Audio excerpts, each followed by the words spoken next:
নবী সাল্লাল্লাহু আলাইহি সাল্লাম আশুরার রোজার ফজিলত তালাশের জন্য, এই রোজার ফজিলত অন্বেষণের জন্য যত চেষ্টা করতেন, রমজানের ফরজ রোজার পরে অন্য কোন নফল রোজার ব্যাপারে, নফল রোজার ফজিলত আহরণ করার ব্যাপারে এত বেশি চেষ্টা তিনি করতেন না বলে হাদিসে প্রমাণিত।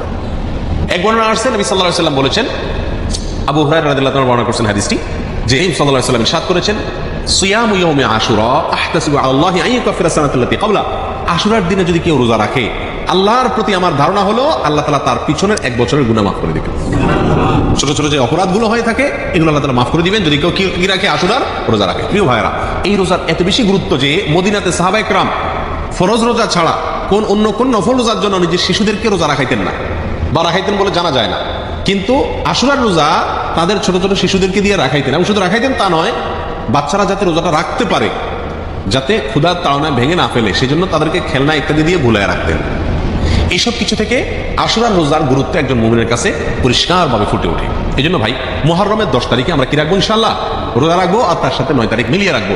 বাংলাদেশে যারা আছেন তারা বাংলাদেশের আকাশে যেহেতু একদিন পরে চাঁদ দেখা যায়, সৌদি আরবের পরে, আমাদের ভৌগোলিকভাবে আমাদের অবস্থানের কারণে একদিন পরে যেহেতু আমাদের আকাশে চাঁদ দেখা যায়, সেহেতু আমরা এদেশের একদিন পরেই সাধারণত কি রেখে থাকি? আপনার আশুরা রোজা রেখে থাকি। আল্লাহ তাআলা আমাদের সকলকে আমলটা করার তৌফিক দান করেন।